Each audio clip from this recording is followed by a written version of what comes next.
নতুন দেশ, নতুন স্বাধীনতা, নতুন বন্দোবস্ত, নতুন রাজনৈতিক দল এনসিপি। আর এই এনসিপির মধ্যেই শোনা যাচ্ছে ভাঙনের সুরের খেলা। তাহলে কি সত্যি এনসিপি ভেঙে যাচ্ছে? বন্ধুরা, আপনারা জানেন যে 5ই অগাস্ট স্বৈরাচার শেখ হাসিনার বিদায় হয়েছে এবং এই স্বৈরাচার শেখ হাসিনার বিদায়ের পিছনে যাদের সব থেকে বড় অবদান বলা হয় এই বৈষম্য বিরোধী ছাত্র আন্দোলনকারীরা এবং তাদের সর্বোচ্চ 5 নেতা। তারা 5ই অগাস্ট যে জুলাই ঘোষণাপত্র পাঠ অনুষ্ঠিত হচ্ছিল সেখানে তারা কেন উপস্থিত নেই, এটি নিয়ে সাংবাদিক মহল যখন বুঝতে পারলো যে তারা ওই জায়গাটাতে উপস্থিত নেই, তখনই তারা বুঝতে পারলো কোথাও কোনো একটা জায়গায় ঘাপলা রয়েছে। পাওয়া গেল কক্সবাজারে। তারা কেন কক্সবাজারে গেল? কক্সবাজারে তাদের কি উদ্দেশ্য ছিল? এটি নিয়ে বিভিন্ন মহলে বিভিন্ন প্রশ্ন উঠেছে। অনেকেই বলেছে কক্সবাজারে পিটার হাসের সঙ্গে তারা গোপনে বৈঠক করতে গিয়েছে, কোনো কিছু বন্দোবস্ত তৈরি করার উদ্দেশ্যে সেখানে গিয়েছে। কিন্তু যখন এনসিপি থেকে তাদেরকে কারণ দর্শানোর নোটিশ দেওয়া হলো যে তোমরা কেন সেই জায়গাতে গেলে কারণ দর্শাও, তখন নাসিরউদ্দিন পাটোয়ারি চমৎকার একটি কথা বলেছে। তিনি বলেছে, সাগর পাড়ে বসে দেশের ভবিষ্যৎ নিয়ে চিন্তা করতে গিয়েছিলাম। নাসিরউদ্দিন পাটোয়ারি, আপনারা কি আমাদেরকে বোকা পেয়েছেন? এত বোকা মনে করেন যে আপনারা সাগর পাড়ে বসে দেশের ভবিষ্যৎ নিয়ে চিন্তা করতে সাগর পাড়ে গিয়েছেন আপনারা 4-5 জন মিলে? আপনাদের উদ্দেশ্যটা কি ছিল? আপনাদের মধ্যে কি তাহলে দ্বিধাদ্বন্দ্ব তৈরি হয়েছে?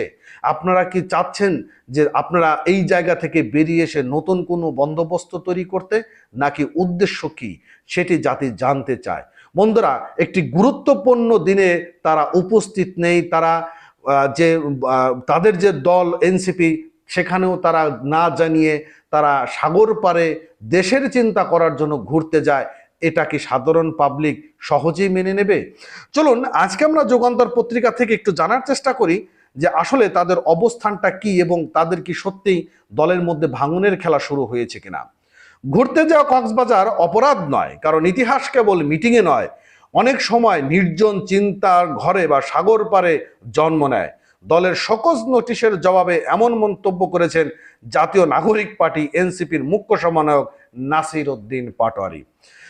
তিনি যে কথাটি বলেছেন যে তারা আসলে কক্সবাজারে মিটিংয়ে নয়, একটা জায়গায় মিটিংয়ে নয়, নির্জন সাগরে বসে চিন্তা করতে গিয়েছেন। ভাই, এমন একটা সময় গিয়েছেন, এমন একটা সময়, সেখানে তো আপনাদের প্রশ্ন তৈরি হতেই পারে, অস্বাভাবিক কোনো কিছু নয়। জুলাই ঘোষণাপত্র অনুষ্ঠিত হতে যাচ্ছে আর আপনারা গিয়েছেন সাগর পাড়ে দেশের চিন্তা করতে। পাবলিককে এত বোকা মনে করেন আপনারা? মূলত 5ই অগাস্ট স্বৈরাচার পতনের বর্ষপূর্তি ও জুলাই ঘোষণাপত্র প্রকাশের দিন সকালে এনসিপির কয়েকজন শীর্ষ নেতা কক্সবাজার সফরে যান। সামাজিক যোগাযোগের মাধ্যম ও কিছু গণমাধ্যমে ছড়িয়ে পড়ে দলের নেতারা মার্কিন রাষ্ট্রদূত পিটার হাসের সঙ্গে কক্সবাজারের একটি হোটেলের বৈঠকে মিলিত হয়েছেন। তবে সেই মুহূর্তে খোদ পিটার অবস্থিত করছিলেন মার্কিনেরই। সেই গল্পের অবসান ঘটলেও এনসিপির পক্ষ থেকে কক্সবাজারে যাওয়া নেতাদের দেওয়া হয় শোকজ নোটিশ। এরই জবাবে দলটির মুখ্য সমন্বয়ক এমন মন্তব্য করেছেন এবং তিনি বৃহস্পতিবার জবাবে বলেছেন যে সামাজিক যোগাযোগের মাধ্যমে যে আমরা সেখানে গিয়েছি রাষ্ট্র দেশ চিন্তা ভাবনা করার জন্য, দেশ কিভাবে সামনে চলবে, কি হতে পারে, সবকিছু মিলে। ভাই, এত আগাতে চাই না, আপনাদের অনেক বকবকি আমরা শুনে ফেলেছি, অনেক খেলা আপনারা দেখিয়েছেন। নতুন বন্দোবস্ত, নতুন রাষ্ট্র, বৈষম্যহীন রাষ্ট্র, কথায় কথায় ফ্যাসিস্ট, কথায় কথায় আপনার দেশের মধ্যে একটা বিশৃঙ্খলতা তৈরি করতে চাওয়া। আপনারা গোপালগঞ্জে এমন একটা সময় গিয়েছেন, আপনারা সেটা পরেও করতে পারেন, সেটা চিন্তা করেও করতে পারেন। আপনারা গোপালগঞ্জে গিয়েছেন একটি নতুনভাবে দেশের মধ্যে একটা বিশৃঙ্খলতা তৈরি করার জন্য। পাবলিক আস্তে আস্তে বুঝতে পারছে আপনাদের, ভাই মানতে পারছেন আপনাদের এসব কার্যকলাপ। জানি না যে আপনাদের ভবিষ্যৎ কোন দিকে ধাবিত হতে যাচ্ছে, সেটা আপনারাই ডিসাইড করুন। ভালো থাকেন, সুস্থ থাকেন। নতুন অবশ্যই চ্যানেলে সাবস্ক্রাইব করবেন, পেজটি ফলো করতে ভুলবেন না। ধন্যবাদ।